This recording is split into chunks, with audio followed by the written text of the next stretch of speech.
Yo, yo, yo guys, check, kamusta mga idol? So ayan, mag-update tayo ngayong araw mga lodi. Grabe mga news natin. Grabe si Kronos, mga lods, Forex na. Grabe, no? So ayan, grabe mag-news muna tayo ngayon mga idol. At syempre, good morning muna sa inyo mga lods. Medyo goods ang day natin ngayon, no? Maraming mga magagandang pangyayari sa portfolio nyo. Diba? So punta muna tayo sa ating crypto bubble. Nakita niyo si Kronos mga idol, oh. Grabe, oh. Oh. Tingnan nyo sa day to 73%. Sa week, grabe 150% mga idol. Sa month, 146%. Sa year, grabe. 333% na siya sa year mga idol, no? Halos maano nyo na si XRP. Si XRP, 400 kasi to sa year Etong Saros, grabe, 24,000. Hindi ko alam yan di ba? Pero grabe. Grabe si Kronos ngayon mga lodi, halos naghalos pa lang naman mag 4x yung ating ininvest dun. Grabe, no? So humahataw siya ngayon dahil sa balita kay Trump. Grabe. So ayan, pero bago tayo mag crypto news mga idol, babalita ko lang sa inyo to, flash news. Mga lodi, may disgrasya nangyari dito banda sa amin sa Palmera. Ayan, ramin ko muna yung picture ni Beng to Beng, pera mo na Beng. Ayan. Disgrasya dito. Sa ano to mga lods, malapit lang sa amin to, sa Palmera lang to. Dito kami nagbobote dati. Sa subdivision ng Palmera. So merong isang kasing kuha, ito si Madam. Grabe mga idol, parang nabali ata yung kanyang paa. Alam nyo, bad trip din talaga ako sa mga kamoting driver dito sa amin Hindi ko sinasabing kamote siya, hindi ko naman kasi alam Pero marami kasing kamoting driver talaga dito sa amin mga lodi, na sobrang bibilis, lalo na dito sa Almar mga idol, no? Mga hataw talaga. So kawawa naman yung mga naging pasahero nito. Check natin yung magiging update. Ayun si Madam parang nabali yung hita niya parang nabali yung kanyang dito banda. Nabali yung hita ni Madam, so kawawa naman si Madam. Mga idol, no? Alam nyo kung sino pang kawawa dyan? Yung operator. No? Kung kamote yung driver mo, yun, ikaw ang magsasuffer pag nagkaroon ng mga ganitong disgrasya siguro. Boss, yung motor nyo, pakitanggal mo na!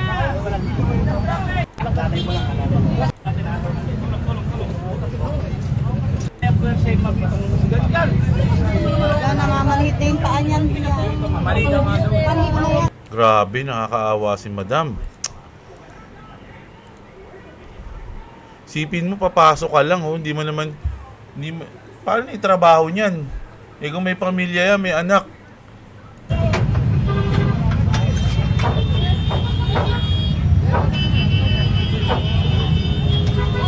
Grabe, naawa ako kay Madam, no? So ayun nga, so balik na tayo sa crypto. Taragis yan. Dito lang kasi yan banda sa amin mga lodi, malapit lang yan kaya medyo binalita ako na.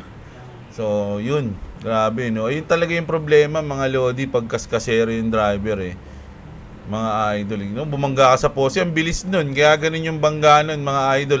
Tingnan nyo yung bangga ng jeep, baon na baon, ibig sabihin ang bilis niya, diba? Sobrang bilis niya, kaya ganyan mga idol yung tama ng sasakyan. Diba? Sabihin, hindi ko sinasabing kamote siya, hindi ko sinasabi yun. Pero baka nga ganun mga idol. Maghahanap pa tayo ng balita mga lodi. Hanap tayong balita. Titignan ko yung tanongin ko yung mga tropa nating driver. Kung kilala, siyempre kilala nila yan. Kaya lang, titanongin natin kung kaskasero ba yan o something. Yeah, so punta na tayo dito sa mga news natin. Grabe. So punta tayo. Local news. Ito isipin nyo, maraming mga foreign exchange ang naban. Pero dito sa atin, local crypto exchange license revoke. Na-revoke naman yung isa. Hindi ko kasi alam yung hindi ko masyadong kilala o familiar sa crypto exchange na to. Kung ano man tong E-Trans.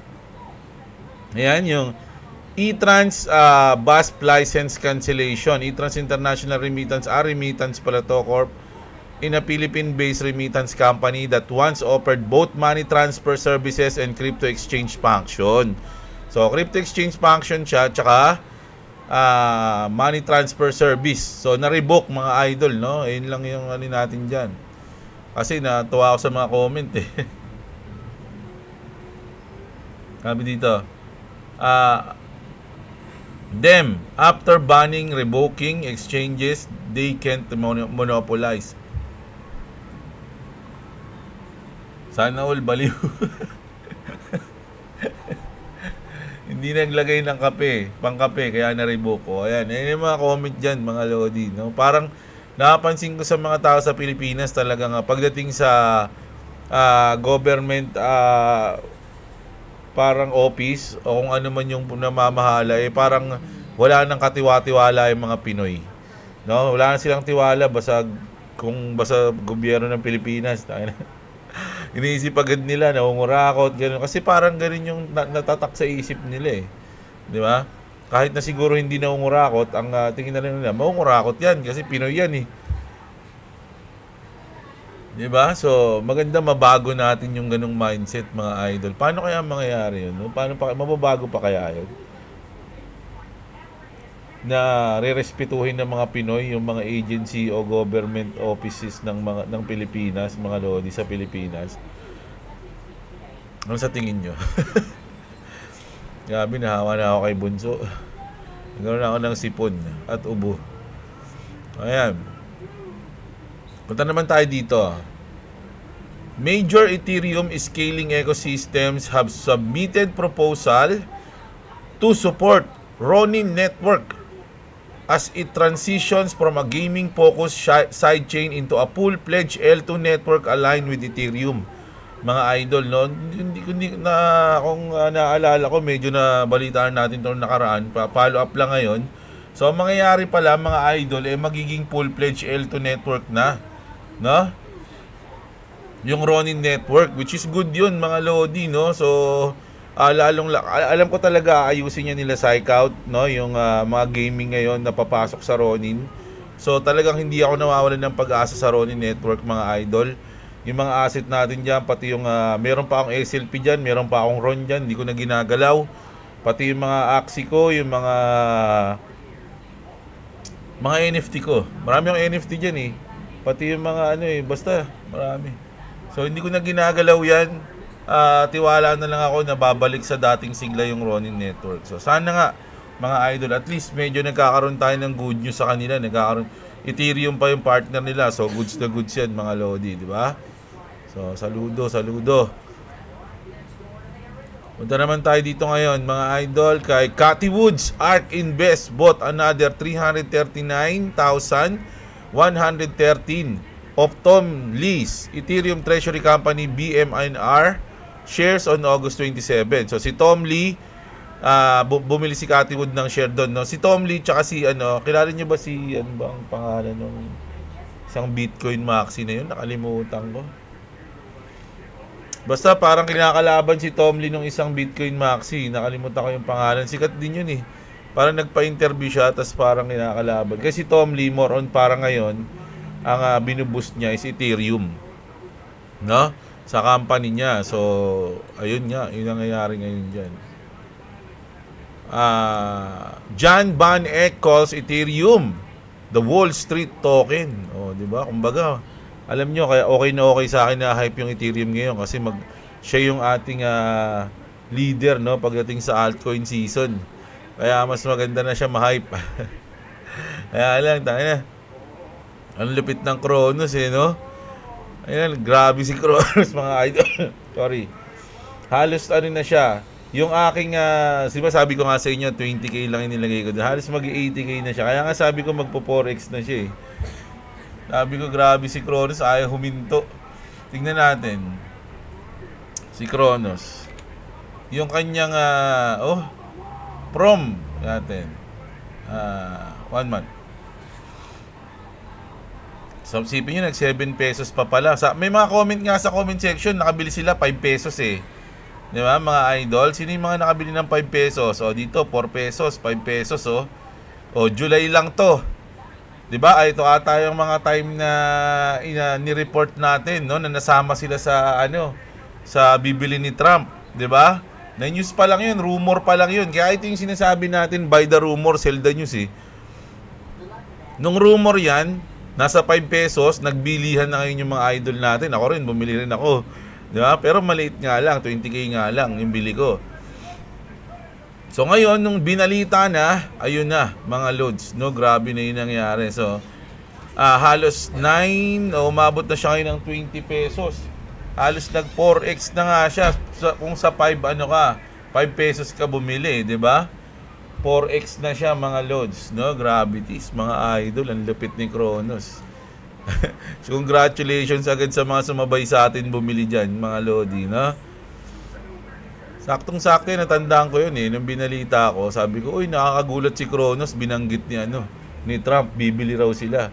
So, hindi natin pinalampas yung pagkakataon na yun at bumili tayo ng Kronos, no?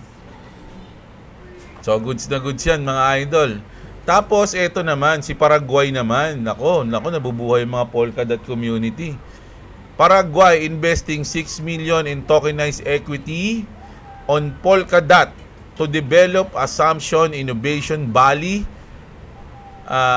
which will include a hotel, university, and data center. So sa Paraguay to, mga lodi, no? So parang ma-adapt yung Polkadot, mga lods, no? Including hotel, university, and data center. Nako, goods na goods to sa Polkadot. Mukhang wala pa naman akong Polkadot. Tsaka isa yung Polkadot sa parang talagang lumagpak ng matindi. Di ba? Ay, Polkadot ba yun? O Polygon? Ay, Polygon pala yung sinasabi ko.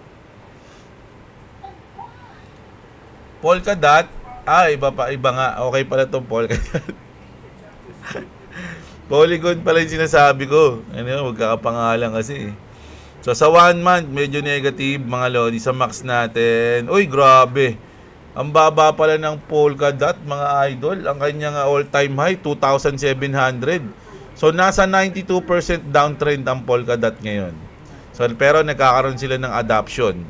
No, may adoption yung Polkadot. So goods na goods yan. If ever lang wala akong Polkadot, mga idol. Kaya ko nga Polygon eh.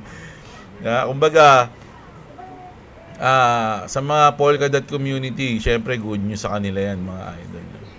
Tapos, ito naman, bullish. Ito yung mga largest tech companies with Bitcoin holdings, no? Elon Musk companies Tesla and SpaceX together hold nearly 20,000 BTC worth 2.2 billion. For comparison, Figma owns 845. Mercado Libre, ang hold nila is 570. Ito yung Rumble, nasa 211 BTC lang. Isipin nyo, mga idol, no, kung XRP is the next Bitcoin, tas bumili ka ngayon ng maraming Bitcoin, ng maraming XRP, no? Tas bandang siguro mga 2030, 2040, nag-hold na yung mga company ng mga 500 XRP, 1,000 XRP, pero ikaw nakabili ka ngayon, ilan yung XRP mo ngayon? Mas malaki pa yung hold mo sa kanila if ever. Sa future hindi ngayon So, ayan. Wala lang, nabanggit ko lang. Kasi dati, magkano lang naman Bitcoin, di ba? Wala pang company o halos onting tao lang yung bumibili nun.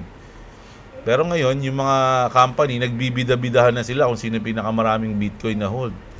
Samantalang dati, walang bumibili, di ba? So, ganun yun, mga lodi. Talagang time, no? Ang magtatakda kung malupit ka talaga o hindi. So, maraming hold, na?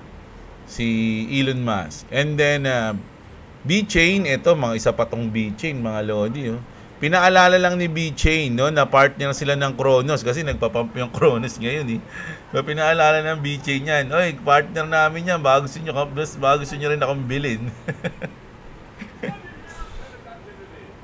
BCN and Kronos are two notable cryptocurrencies in the market. BET focuses on supply chain solutions, while Kronos is linked to the Crypto.com platform, enhancing user experience and trading, no? So, goods na goods. Sinasabi dito yung kanilang utility, mga idol. Kaya yung top cryptocurrency volume in 24 hours by CoinMarketCap. So, ito yung Top 10, ilan ba ito? 1, 2, 3, 4, 5, 6, 7, 8, 9, 10, 11, 12, 13, 15. Top 15, no? Volume, mga lodi, no? Bitcoin, Ethereum, Solana, XRP, Koge. Ano itong Koge na to, no? 48 Club Token. Siyempre, BNB, Dogecoin, Cronos, siyempre nandiyan yan. Chainlink, Cardano, Sui, Numeraire, Tron, Avalanche, and Live Fear. So, ito yung top 15 ngayon, mga lodi, no? Na tawag dito sa volume, no? Top cryptocurrency volume by 24 hours by CoinMarketCap, mga idol. So, grabe, kasama pa rin talaga si Cronos. Grabe si Cronos ngayon, mga lods. Matindi-tindi. So, check natin tong usapan ng mga idol natin. Canary Capital announcing. I just showed Canary Capital announcing their XRP Solana ADA. This was like their American-made crypto thing. We had Stephen on last week. Great conversation, but Stephen made a very big statement. And his statement was he believed that XRP, their ETF, would be the biggest ETF yet in all of crypto. Dom, I'll start with you. Do you agree with that in terms of inflows? This is just in reference to inflows. Yeah, I mean, I definitely would agree with that. I think, even if you just look at the XRP holder base, it's so big. And, I think XRP volumes are, some of the highest on Coinbase. And, the trading volumes are really the highest on many of the different exchanges, or amongst, these are top three after Bitcoin. And I think even just after Bitcoin, actually, in the most recent Coinbase report. But, Bitcoin, Ethereum, and Solana, Bitcoin, Ethereum, and XRP, those are the, definitely the most liquid ones and most traded names. And I think, people who don't hold crypto and who don't sort of have